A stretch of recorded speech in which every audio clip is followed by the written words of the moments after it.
talk about digital competence and lifelong learning. Jan is Professor of Human-Computer Interaction, Dean of the School of Computer Science and Communication at the KTH Royal Institute of Technology. And Jan, you have a lot of other credentials, but I will stop there so you actually have more time to talk. That's good. Thank you very much, and thanks for the pleasure of being here. So I'll actually skip all of these affiliations, but today I'm not an Ericsson person, I'm a researcher. I work at KTH, the Royal Institute of Technology here, but mainly today I'll talk out of another role, which is my role as chairman of the Swedish Committee for Digitization, which means I work for the IT minister to provide advice on what types of decisions should be made from a political point of view to address these issues. And this is a long-term commitment that I'm doing. It comes to an end by the end of 2015, which means that we're actually sitting over the election. So this is no longer the IT Minister of Sweden. We have a new IT Minister of Sweden. We just haven't been caught on picture together just yet. Our most recent publication out of this contained a lot of suggestions on what should Sweden do and decide upon in politics in relation to schools and to education. So that's where I wanted to start with. So I wanted to start with something that is quite unique that we have in Sweden, which is something that is happening in summertime, which is Almedalen. This is a conference, an open conference on the island of Gotland outside of Sweden, where you mingle with all the politicians and discuss things. I participated in a discussion with representatives from both political stands in Sweden. And the opposition, the ones that are now ruling in Sweden, said, you haven't done anything about education in the 8 years that you've been ruling. And of course, the sitting regime wanted to defend their position on this. Then the issue came to me, and I said, well, that's problematic. I see it totally different. I want to show you a picture, I said, a picture of an education situation where you have a teacher standing in front of a group of people speaking. You have students that are doing other things, reading books, talking to each other, one student sleeping, and so forth. Can you imagine this picture? Do you get the picture in front of you, what such a situation would look like? It looks like it does in most schools. The problem was that this was the picture I was referring to.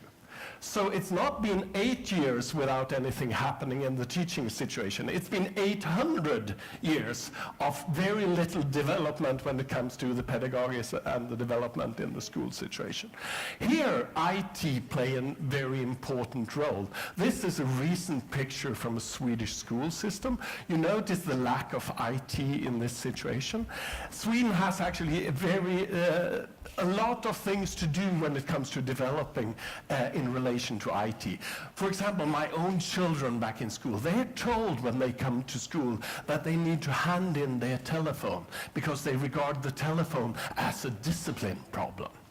This is a picture from an old Swedish movie that Ingmar Bergman wrote the script for, which is actually dealing with the disciplines in school. Do we consider IT as being a discipline problem in school? Well, in many situations we do that.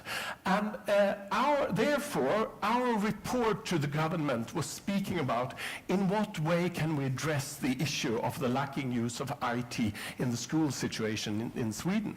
The background of these things were the fact that Sweden is a very well-developed country when it comes to IT. We also have the ambitions to be the best country in the world when it comes to using the opportunities of digitization. So despite the fact that we have good access to computers, we have a quite average use of these computers in the education systems. There's also very big differences between different schools. There's excellent schools, award-winning schools that are very good at using the opportunities for digitization in their teaching process, but there's also schools that have very little use of IT. The best school had 1 computer per student. The worst school had 11.5 students per computer that they used. So there's a big difference. 16% of Swedish pupils aged 14 have never used a computer in class. That is actually very worrying figures that I wanted to make the IT minister's attention and the Minister of Education's attention about in this sense. So even though a lot of things are happening development-wise when it comes to IT use in education, there's little power of innovation in what is happening. In Sweden, there's been a lot of talk about the PISA report, you know, where they try to assess different countries in the world and their education in relation to one another. Sweden's figure on the graph there is dropping when it comes to knowledge on mathematics and reading, and it's particularly bad for boys in this situation. 30% of Swedish boys do not gain the basic reading skills in schools. That's very worrying. And here we clearly see that the use of ICT in computers could help this a lot, because boys are more prone to using computers early on, and we see that by using computers they actually develop their reading skills much better in this sense.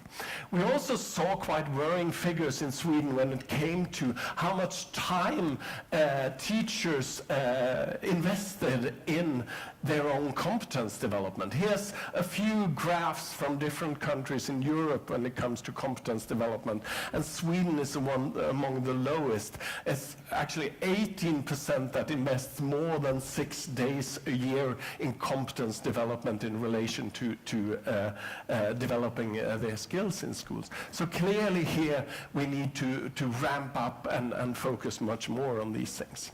So our committee for digitization, we handed in March this year a report with 8 concrete proposals on these are the things that we think the government should invest in doing to improve the situation when it comes to ICT use in school. There's a lot of words up there. I won't go through these in more details. I would rather want to talk about the effects that these things could have. This was handed into the old government as well. They didn't have time to make a decision upon what should happen before the election came, and now we have a new government. So it's going to be very interesting to see now to what extent the new government takes care of these proposals and the things that should be doing. So for sure, this is also something then that relates a lot to my other profession. How does university education develop, and how can we improve those kind of things? Here we actually have collaboration with Ericsson on a number of different things, both in terms of guest lecturing or internships at the company and so forth in this. I think that the university sector is the one that will change the most for the future. This is the next sector to go through the development that, for example, banks have done or that the music industry have done. The 800-year-long fashion of teaching, where you had one teacher standing in front of a class, is not going to be the future of education. You will have much more personalized education in the future. We will work more with what we call the flipped classroom, where we provide lectures online for students to look at beforehand, and then invest the time in class to actually interact with the students, discuss and work with the knowledge that we've gained and so forth. Also, I think that we can no longer, as a university, focus on that education is something that is happening for, say, 5 years in the middle of your life and then no more. I think that in the future, we will have contacts with a few, 4 or 5 maybe different universities throughout our life to work with filling up our competence on the issues that we need more and more in the future. And therefore, you also need to interact with more universities than one. So this is a situation where a lot of things will happen. And the universities really need to take this role further. And then connecting it back to the history. We're actually going to approach something that is more similar to what Plato and Aristotle did when they were working with interaction, collaboration, discussion, and critically examining the things that they were doing. Back to those days. This is in Swedish, sorry about that, but I've tried to argue quite a lot for this in Swedish press and Swedish media recently, to say that the universities are not prepared of this change. Universities are even though I belong to a university, it's one of those organizations that are the slowest ones to develop and the least agile, I would say, in this fashion. So it is a big challenge, and I challenge the universities to be better in this. So what do we base these things on? Here's some figures from a survey that is done in Sweden every year that looks into the ratio of internet usage in different things. It's available in Swedish, called Svenskan och internet, but it's you can have brief summaries in English of these things if you want to go further into it. This graph shows the access to computers in green, to internet in blue, and to broadband in yellow, and how this has developed over time. The interesting thing here is it's not developing anymore. We've reached about 89–90%, and over the last few years it's not increasing anymore. And how come this, and what can we do about that? That's interesting. So we tried to look into who are the ones that are not using the internet or the broadband these days. The interesting thing here is that it's not to a high extent anymore an accessibility problem, which it used to be in the past. Only in 2012 it was 4% who had accessibility problems. Now it's down to 2%. It's no longer in a country like Sweden that it is expensive. Technology is becoming cheaper and cheaper, and therefore gets into the hands of most people. The problem is that those 1.1 million, or close to 1 million this year, I would say, that do not use these, are the ones that are not interested in doing it. To a large extent, it's the elderly population you see in this graph. Those over 76 years of age in the orange one are the most common non-users, and between 66 and 75 is the second biggest one. Not to be surprised. So this is a problem that we would want to work with for the future. Somebody would say, why do you bother with that? They will die off sooner or later, in a sense. But I don't think that that's the way that you should view these kind of things.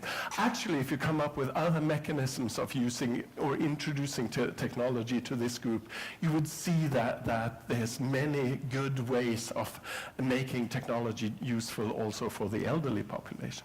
Digitization starts at a very young age in Sweden. 50% of 2-year-olds are online in Sweden.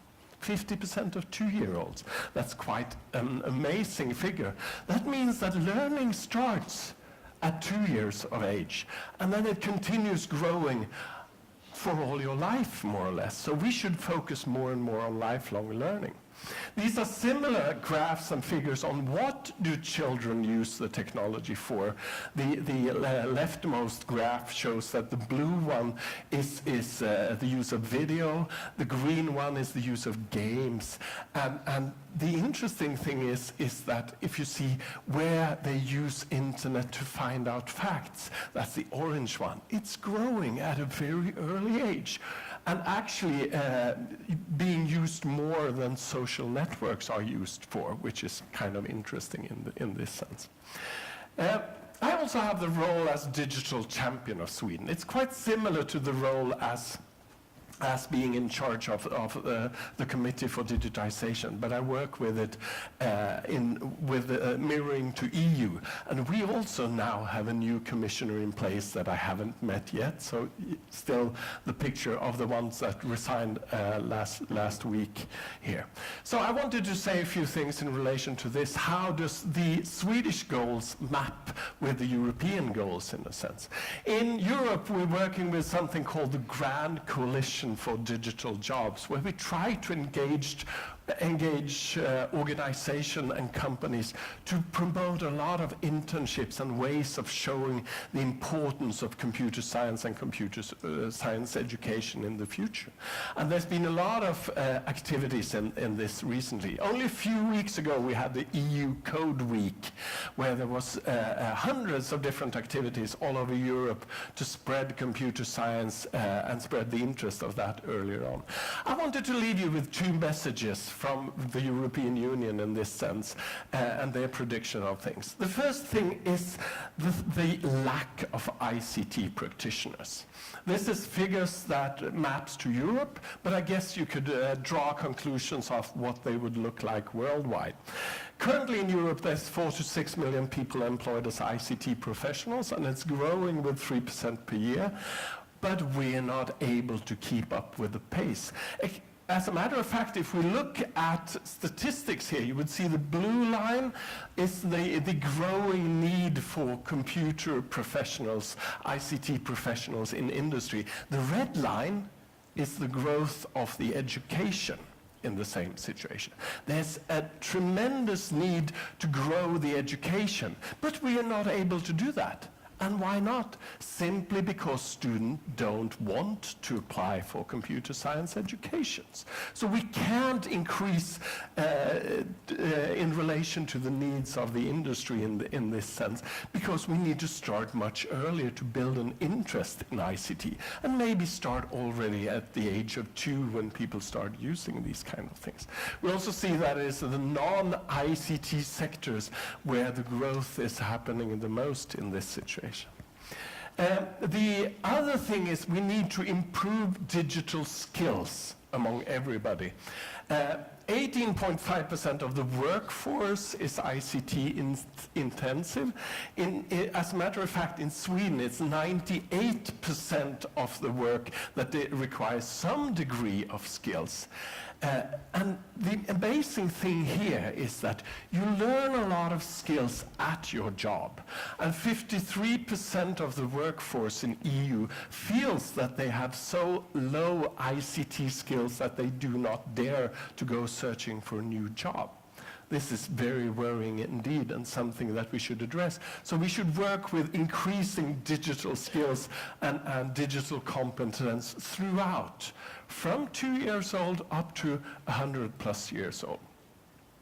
Another message that I wanted to leave you with is, what does this digitization process means for the society and in terms of what is happening to the development of the society?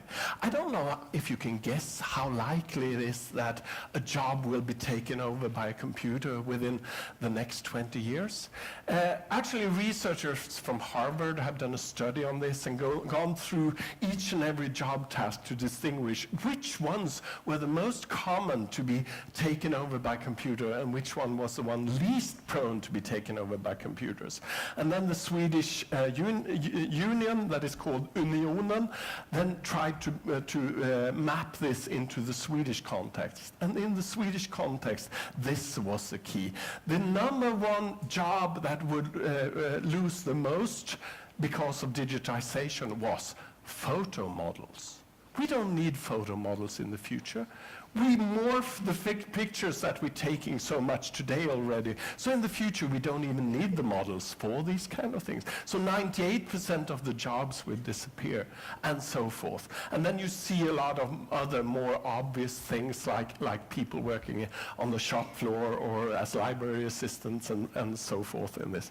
The lowest probability of digitizations were jobs like priests, CEOs, psychologists, teachers, politicians, and things like that. So you know what you need to go home and say to your children in terms of what they should work for in the future. Journalists, they're also, to quite a large extent, their job is changing quite a lot. Their job task is changing. But I believe, and I've actually said that officially as well in the newspaper, I believe that the need for journalists will be equally high in the future, but the job would change quite fundamentally with social media and so forth.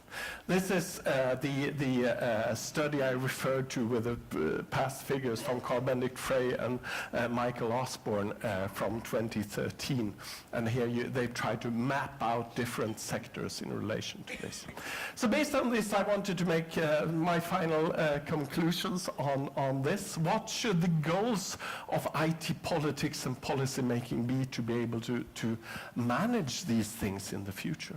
Well, for sure, we need to bridge the digital divide. We need to be able to develop digital skills at all ages. We need to make sure that we have much more people that want to study computer science. And forgot to mention that before.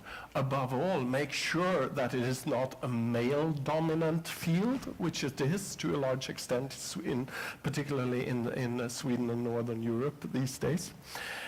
We need to continue working with improving usability and accessibility for all, and we need to prepare the society for the effect of the increased digitization. If half of the jobs is going to disappear in the future, that will clearly have an effect on our society and the way we work. So I would therefore argue for a multidisciplinary IT education, research and development that takes these societal challenges into account. Thank you very much for that. Thank you.